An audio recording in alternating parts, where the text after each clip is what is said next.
Hello everybody, कैसे हो? उम्मीद करती हूँ आप सभी ठीक होंगे और मैं भी भाई ठीक हूँ। सर्दियों की छुट्टियाँ पड़ चुकी हैं, आप घर पर हो और हम भी भाई अपने घर पर हैं। काम करते करते हुए अपने सभी आपके लिए भी एक वीडियो अपलोड कर रहे हैं रोज़ की, ताकि आपका रिवीजन बहुत अच्छे से हो जाए। अब आपका काम ही क्या भाई, ओनली ऑन रिवीजन और रिवीजन। ठीक है भाई, ये हमारा थर्ड सैम्पल पेपर है 10th क्लास हिंदी का। ठीक है, तो शुरू का ये क्वेश्चन है भाई, इसमें हमारा व्याकरण आता है 7 नंबर का। चरित्र चित्रण में प्रयुक्त समास कौन सा है? चरित्र चित्रण का जब विग्रह करते हैं तो इसका विग्रह होता है चरित्र के लिए निर्माण या चरित्र का निर्माण। विभक्ति चिन्ह का लोप था भाई, का या के लिए, तो जहां पर विभक्ति चिन्हों का लोप होता है तो वहां पर कौन सा होता है? तत्पुरुष समास। ठीक है भाई। परमात्मा में कौन सी संधि है? ये दीर्घ संधि है, ये बिल्कुल सही। परम जमा में आत्मा, ए और आ दोनों मिलकर आ का निर्माण कर रहे हैं, तो नियम के अकॉर्डिंग आ जाएगा दीर्घ संधि। कानन का पर्यायवाची क्या है? विपिन। ये है एक घने पेड़ों या जंगलों का एक समूह होता है, उसका अर्थ होता है विपिन। ठीक है। उपसर्ग बताइए प्रताप में। प्रताप में उपसर्ग होगा प्र और ताप, प्रताप। ठीक है। वैभवशाली। प्रत्यय बताइए रंगीला, रंग प्लस इला, रंगीला, इला आएगा यहाँ पर। सही विलोम शब्द चुनिए। शयन का क्या भाई? सोना, और जागरण का क्या? सारी रात जागना, जागरण। शयन का क्या आ जाएगा? जागरण। 3 लोग से मथुरा न्यारी मुहावरे का अर्थ बताइए। ठीक भाई, तो इसका अर्थ रहेगा भाई हमारा ये निराला ढंग या व्यवहार। ठीक है। फिर इसमें से ये और क्वेश्चन है, ये 8 नंबर के आएंगे आपके। पहला है चौपाई छंद की परिभाषा उदाहरण सहित दीजिए। चौपाई छंद में 4 चरण होते हैं तथा प्रत्येक चरण में समान रूप से कितनी मात्राएं होती हैं? 16 इसलिए इसे सममात्रिक छंद भी कहा जाता है। उदाहरण ये दे देंगे हम, ये आप पढ़ लेना, याद कर लेना। ठीक है भाई। नेक्स्ट है, इसमें शब्द और शब्दांश में क्या अंतर है? शब्द का निश्चित अर्थ रहता है, शब्दांश अर्थ की ओर संकेत मात्र करते हैं। शब्द स्वतंत्र रूप से वाक्य में प्रयुक्त होते हैं, शब्दांश शब्दों से जुड़कर होते हैं। शब्द बनेंगे वो एक साथ जुड़ेंगे और क्या? शब्दांश बन जाएंगे, जैसे वाक्य में जब प्रयोग होते हैं वो। दार शब्दांश का भाव देने वाला है, जो क्या है? देनदार, लेनदार से स्पष्ट है। शब्दांश शब्द से जुड़कर वाक्य में आता है। मैंने यही तो कहा, शब्दांश क्या? शब्द से जुड़ जाएंगे और वाक्य बन जाएगा।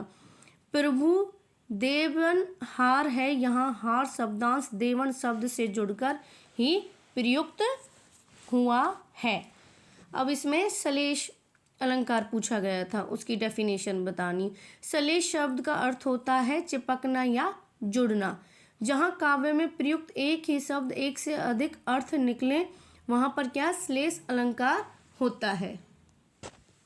उदाहरण, यशोदा बार बार यो भासे, है कोई ब्रज में हितू हमारो, जो जातों को राखे। यहाँ बार बार का अर्थ है बच्चे बच्चे से, घर घर जाकर, तथा पुण्य पुण्य अर्थ है, इसलिए यहाँ पर क्या है? श्लेष अर्थ है। एक शब्द है बच्चे बच्चे और घर घर क्या है? पुण्य पुण्य, अलग अलग अर्थ आ रहे हैं। बच्चे बच्चे भी आ रहे हैं और घर घर भी आ रहे हैं। तत्सम में तत् वह सम समान अर्थ संस्कृत शब्दों के समान अथवा संस्कृत के जो शब्द ज्यों के त्यों हिंदी में प्रयुक्त होते हैं तत्सम कहलाते हैं। या इसमें आसान ये भी लिख सकते हो, खाली संस्कृत के जो शब्द ज्यों के त्यों हिंदी में प्रयुक्त होते हैं उन वो क्या है? तत्सम कहलाते हैं। ये ऊपरली वाली लाइन याद ना करके सिर्फ आप ये भी लिख सकते हो संस्कृत। यहाँ से संस्कृत के जो शब्द जो के तो हिंदी में प्रयुक्त होते हैं वो क्या कहलाते हैं? तत्सम। जैसे अधीर, विश्व, परिवर्तन, प्रसंग। ठीक है। अब ये इनमें से कोई एक विषय पर निबंध लिखना। ठीक है। एक है विज्ञान, मेरा देश, मेरा प्रिय पुस्तक, राष्ट्रीय भाषा और भ्रष्टाचार। इसमें से भी आप कोई एक या इसके बाद आ जाएगा हमारा खंड ख, क्षितिज से, काव्य से, है ना। गुरु चौटी जो पागी में गुड़ से क्या अभिप्राय है? यहाँ पे आएगा गुड़, जिसे भाई सर्दियों में हम खाते हैं, है ना। कौशिक सुनहु मंद येहू बालक, ये शब्द किसके विषय में कहे? ये कहे गए शत्रुघ्न जी के संबंध में। ठीक भाई। उत्साह कविता में बादल में क्या छुपा रखा है? क्या है बादल में भाई? ब्रज के जैसी शक्ति, वज्र। फसलें निम्नलिखित में से किसका रूपांतर है? सूर्य किरणों की। मुख्य गायक की गरज में, गरज का अर्थ क्या है? ऊंची आवाज। अट नहीं रही वाक्य का क्या अर्थ है? ने समाना। अब ये भाई गद्यांश है, पढ़कर प्रश्नों के उत्तर देने। ये बाल गोविंद भगत की संगीत साधना का चरम उत्कर्ष उस दिन देखा गया जिस दिन उनका बेटा मरा। इकलौता बेटा था वह, कुछ सुस्त और बोधा सा था, किंतु इसी कारण बाल गोविंद भगत उसे और भी मानते थे। उनकी समझ में ऐसे आदमियों पर ही ज़्यादा नज़र रखनी चाहिए या प्यार करना चाहिए, क्योंकि ये निगरानी और मोहब्बत के ज़्यादा हकदार होते हैं। मीन्स वो बीमार था, थोड़ा बोधा मतलब कमज़ोर था, तो वो कहता इसलिए ये मैं इन्हें इसका ज़्यादा ध्यान रखता हूँ। तो अब ये बोलेंगे भाई, ये इसका पाठ का नाम क्या? ये है भाई बाल गोविंद भगत। बहुत इंपॉर्टेंट चैप्टर है भाई, इसमें से हर बार या तो गद्यांश आता है या क्वेश्चन आंसर। बहुत इंपॉर्टेंट चैप्टर है भाई ये। और रामवृक्ष बैनीपुरी ने इसे लिखा है। इसका भी हमने जीवन परिचय पीछे करा दिया, तो वो देख लेना सैंपल पेपर में। अगला है ये, बाल गोविंद भगत की संगीत साधना की पराकाष्ठा कब देखी गई? बाल गोविंद भगत की संगीत साधना की पराकाष्ठा उस दिन देखी गई जब उनके इकलौते पुत्र का देहांत हुआ था। बाल गोविंद भगत का पुत्र मानसिक रूप से कमजोर होने के कारण बहुत सुस्त और बोधा सा था। वह सामान्य बच्चों जैसा चुस्त, चालाक और चंचल नहीं था, इसलिए बाल गोविंद भगत उसे अधिक प्यार करते थे ताकि उनमें हीन भावना उत्पन्न न हो। बाल गोविंद भगत के अनुसार मानसिक, शारीरिक और अभावग्रस्त आदमियों पर ज़्यादा निगरानी की आवश्यकता है ताकि भाई उन्हें बुरा न लगे, है ना। अगला है, पद्यांश को पढ़कर भाव काव्य सौंदर्य स्पष्ट किए। बी है सी लखनऊ बोले मृदु वाणी, ओहो मुनीस महाभट मानी, और जो बिली को अनुचित कही क्षमऊ महामुनि धीर, सुनई सरोस भृगु वंशमणि बोले गिरा गंभीर। ये प्रस्तुत पद्यांश में लक्ष्मण जी परशुराम जी का मजाक उड़ाते हुए व्यंग्य पूर्वक अनेक बातें हंसते हुए कहते हैं। लक्ष्मण जी कहते हैं कि मुनिवर अपने आप को महान योद्धा समझकर मुझे अपनी कुल्हाड़ी से डरा रहे हैं, परंतु इससे कौन डरता है? लक्ष्मण जी कहते हैं कि ब्राह्मण देवतागार भक्तों पर सूर्यवंशी शस्त्र नहीं चलाते, इसलिए अभी तक चुप हैं। भाव यह है कि ब्राह्मण होने के कारण परशुराम जी गर्वोक्तियों को सह रहे हैं। मतलब जो भी कुछ परशुराम जी कह रहे थे कि भाई जो सीता स्वयंवर हुआ था, धनुष टूटा था, और जब वो आए थे तो वो कह रहे थे कि कोई भी है जिसने ये काम किया है और जिसने धनुष को तोड़ा, मेरे सामने आ जाओ, आपको पता नहीं है मैं कैसा हूँ। तो इसीलिए कहते हैं राम लक्ष्मण जी कि देखो आप हमें बार बार डरा रहे हो, और हमारे कुल में तो ये प्रथा रही कि ब्राह्मण स्त्री गाय पर हम शस्त्र नहीं उठाते, इसलिए मैं आपकी इतना सुन रहा हूँ, क्योंकि ब्राह्मण को मारने से अपयश मतलब पाप मिलेगा, और हम मतलब इसके ऐसा नहीं करना चाहते, और उससे हारने से भी बदनामी। और कह रहा अगर मैं हार जाऊं, आपके विरुद्ध युद्ध न लड़ूं तो भी बदनामी होगी हमारी। पूरे पद्यांश में लक्ष्मण जी की मुद्रा परिहासपूर्ण और व्यंग्यात्मक होती है। अब ये काव्य सौंदर्य प्रस्तुत पद में ये अवधि भाषा का प्रयोग किया गया है। दोहा छंद की प्रधानता है, ओज गुण की प्रधानता है। ठीक भाई, इसमें धरऊ धनु गिरा गंभीर मुनि शु महाभट्ट मानी में अनुप्रास अलंकार। धै धै गे गे मैं और मैं क्या है ये भाई देखो वर्ण हो रहे, धै धै वर्ण, गे गे मैं। यहाँ किसी भी एक वर्ण की बार बार आवृत्ति हो रही है एक से अधिक बार, तो इसलिए यहाँ पर क्या हो रहा है? अनुप्रास। पुनी में पुनरुक्ति प्रकाश अलंकार है। कोटि कुलीस संवचनु तुम्हारा में उपमा अलंकार है। यहाँ पर वह कोटि कुलीस मतलब जो भी वो वचन बोल रहे थे परशुराम जी, वो वचन क्या कुल्हाड़ी की तरह प्रतीत हो रहे, मतलब वो कहते कि मैं, तो इसलिए यहाँ पर क्या जो वचन है परशुराम जी के उनकी तुलना क्या कुल्हाड़ी से की गई। तो वहाँ पर क्या, यहाँ पर कोटि कुलीस संवचनों में अनुप्रास अलंकार के साथ साथ क्या है भाई, उपमा अलंकार भी है। वीर रस की प्रधानता है, तत्सम और तद्भव शब्दावली का प्रयोग किया गया है। अब ये नेक्स्ट क्वेश्चन है, परशुराम के क्रोध दिखाने पर श्री राम और लक्ष्मण जी की प्रतिक्रियाएं हुई, उनके आधार पर दोनों के स्वभाव की विशेषताएं स्पष्ट कीजिए। सीता स्वयंवर प्रसंग में परशुराम जी के द्वारा क्रोध दिखाए जाने पर सभी राजा घबरा गए।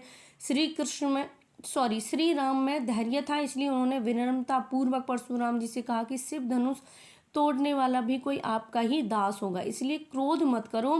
राम धीरोदत्त नायक है, शांत और स्थित है, मतलब वो क्रोध नहीं करते। परशुराम जी बहुत क्रोध करते और लक्ष्मण जी भी, बट राम क्या है, शांत रहते हैं।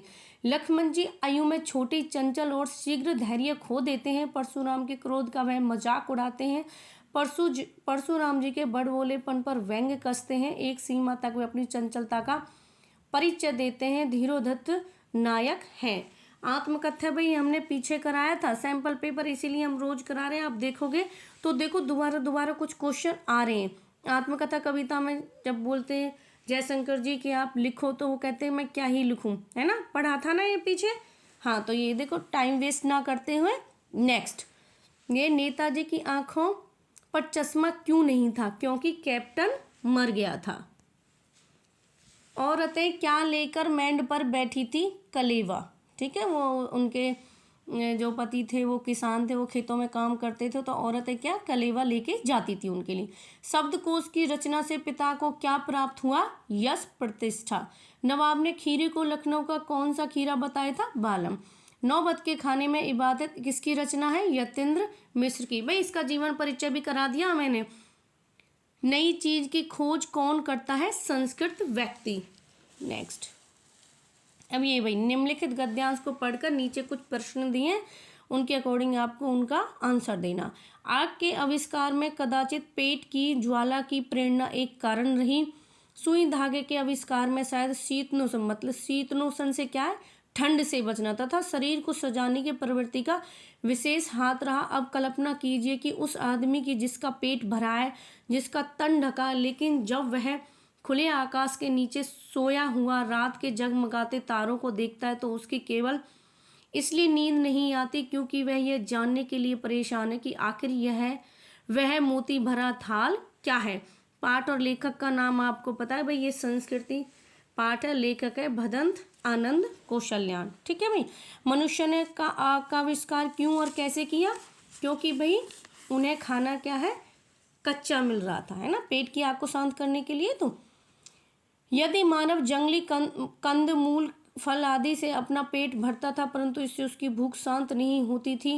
पेट की भूख को शांत करने के लिए उसने आग का आविष्कार किया, जिससे आग जलाकर तथा उस पर पका कर वह अपना भोजन बना सके। आग पैदा करने के लिए उसने 2 पत्थरों को आपस में रगड़ा, जिससे कि आग पैदा हो गई। अब सुई धागे का आविष्कार। सुई धागे के आविष्कार के पीछे मनुष्य की यह आवश्यकता रही होगी कि वह स्वयं को सर्दी गर्मी से बचाने के लिए वस्त्र बिस्तर आदि बनाना चाहता होगा। स्वयं को सजाने के लिए अच्छे अच्छे परिधान बनाने की इच्छा थी। इस आविष्कार की प्रेरणा रही होगी। देखो भी पहले कपड़े भी तो नहीं थे, इंसान ऐसे रहता, तो उसने क्या आग के बाद सुई धागे का भी प्रयोग किया, फिर कपड़े बनाए ताकि वो सर्दी और गर्मी से बच सके, अच्छे बिस्तर हों। फिर उसने लगा कि अब ये बनेगी, अब थोड़ा अपने आप को सजा भी लेते हैं ना। सुई बनाने के लिए उसने लोहे के एक टुकड़े को घिसकर उसके एक सिरे को छेद कर उसमें धागा पिरोने के लिए स्थान बनाया होगा। जब मनुष्य का पेट भरा होगा, रात तन सुंदर वस्त्रों से ढका रहता, तब भी वह रात के समय खुले आसमान के नीचे लेटा होता तो उसे नींद नहीं आती। वह आसमान पर छिटके हुए तारों को देखकर सोचने लगा कि क्या कारण है जो इस मोतियों से भरे उल्टे पड़े हुए थाल के मोती नीचे नहीं गिरते। वह इस रहस्य को जानने की व्याकुलता के कारण सो नहीं पाता। ये तो कहता क्यों नहीं सो पाता, वो इसलिए नहीं सो पाता कि जो ये तारे हैं ये गिरते क्यों नहीं है नीचे। मनुष्य विचारशील एवं कल्पनाशील प्राणी है, उसमें असीम जिज्ञासा है। जिज्ञासा मीन्स जानने की इच्छा, इसलिए वह हर वस्तु के विषय में जानना चाहता है कि वह क्या है, क्यों है और कैसी है।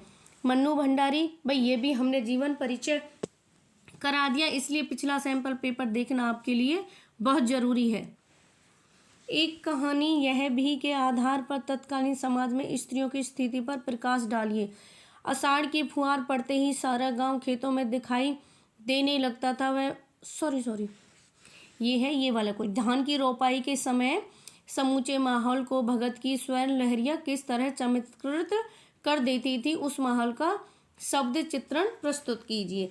तो ये आषाढ़ की फुहार पड़ते ही सारा गांव खेतों में दिखाई देने लगता था। वह मौसम धान की रोपाई का होता था। खेतों में कहीं हल चल रहे थे और कहीं धान के पौधों की रोपाई हो रही थी। घर की औरतें आदमियों के लिए भोजन लेकर खेतों की मुंडेर पर बैठी रह होती। बच्चे पास में खेल रहे होते। खेतों में ठंडी ठंडी हवा चलती है। उसी समय उसके कानों में ठंडी ठंडी हवा के साथ मधुर स्वर लहरियां पड़ने लगती हैं। यह स्वर बाल गोविंद भगत का होता। वे भी अपने खेत में धान की रोपाई कर रहे होते हैं। उनका सारा शरीर खेत की गीली मिट्टी से लथपथ है। जिस प्रकार उसकी उंगलियां धान के पौधों को एक एक करके पंक्तिबद्ध रूप दे रही हैं, उसी प्रकार उनका कंठ उनकी संगीत शब्दावली को स्वर के ताल से ऊपर नीचे कर रहा था। ऐसे लग रहा था जैसे कि संगीत के कुछ स्वर ऊपर स्वर की ओर जा रहे हैं और कुछ स्वर धरती पर खेतों के काम करने वाले लोगों के कानों में जा रहे हैं। उनका संगीत सुनकर खेतों में काम करने वाले लोगों के तन मन में लय पैदा कर देता, जिससे वहां का सारा वातावरण संगीत में हो जाता। ये क्वेश्चन था भाई वो।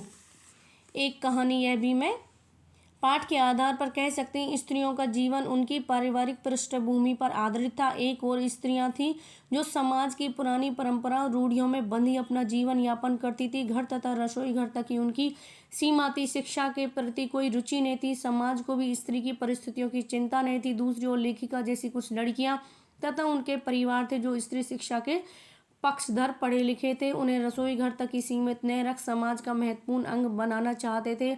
उनके व्यक्तित्व को, प्रतिभा को विकसित करना चाहते थे। लगता है कि यह वह युग था जब स्त्री की स्थिति में परिवर्तन होने लगा था। ये पुरुष के समक्ष तो न थी, परंतु उनकी परिस्थितियां सुधारात्मक विकास हो रहा था। उस टाइम में क्या है, एक कहानी यह भी में स्त्रियों को पुरुषों के बराबर नहीं समझा जाता था, पर थोड़ा थोड़ा परिवर्तन हो रहा था। ठीक है भाई। अब ये है कृतिका से कुछ क्वेश्चन है। खंड घ कृतिका के आधार पर प्रश्नों के उत्तर। एक उस उपन्यास अंश में 30 के दशक की ग्राम्य संस्कृति का चित्रण है। आज की ग्रामीण संस्कृति में आपको किस तरह परिवर्तन दिखाई देते हैं। आजकल भाई शहरों में गांव में भी क्या है, परिवर्तन हो रहे हैं। आज की ग्रामीण संस्कृति बच्चों के परस्पर स्नेह बंधे हुए झुंड दिखाई नहीं देते। आजकल भाई गांव में भी जाते हैं हम, ऐसा नहीं है। और कुछ लोग गांव से भी जुड़े होंगे जो मेरा वीडियो देख रहे हैं। अब देखना, अब झुंड नहीं मिलते बच्चों के। बच्चे बाहर खेलने की अपेक्षा अपने घरों में अधिकांश बंधे रहते। अब बच्चे पहले की तरह क्या है, बाहर भी नहीं खेलते। खेलने के लिए पहले जैसे खुले मैदान भी नहीं रहे। आज उनके खेल तथा खेलने की सामग्री भी बदल चुकी हैं। और मोस्टली क्या है, बच्चे आजकल फ़ोन ज़्यादा ही ले रहे हैं। आज के बच्चे क्रिकेट खेलना पसंद करते, मिट्टी आदि के ढेलों से नहीं। ये भाई क्या है, परिवर्तन हो रहे हैं आजकल गाँव में भी। एक संवेदनशील युवा नागरिक की हैसियत से विज्ञान का दुरुपयोग रोकने से आपकी क्या भूमिका है। हमें भी बोल दिया जाए कि विज्ञान के जो दुरुपयोग है उन्हें कैसे रोकें या हमारी क्या भूमिका हो सकती है।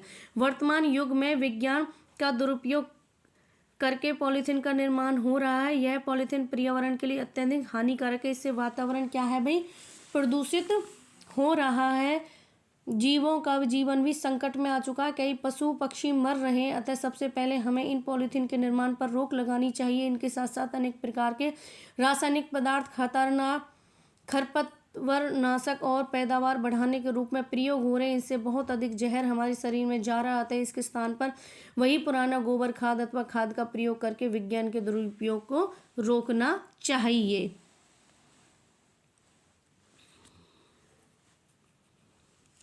ये भाई कितना कम लेकर ये समाज को कितना अधिक वापस लौटा देते हैं। इस कथन के आधार पर स्पष्ट करें कि जनता की देश की आर्थिक प्रगति में क्या भूमिका है।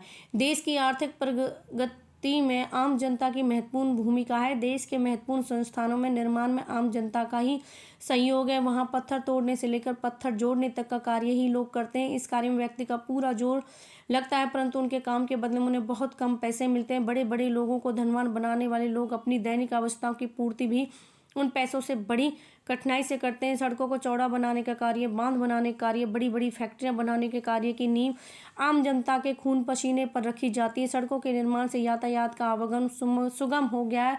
माल तैयार और कच्चा माल फैक्ट्रियों में एक स्थान से दूसरे स्थान तक सरलता से पहुंचाया जा सकता है, जिससे देश की आर्थिक प्रगति और बांधों के निर्माण में बिजली से का उत्पादन किया जाता है, फसलों को उचित सिंचाई के समान साधन उपलब्ध कराए जाते हैं। इस सब कार्यों से आम जनता का भरपूर योगदान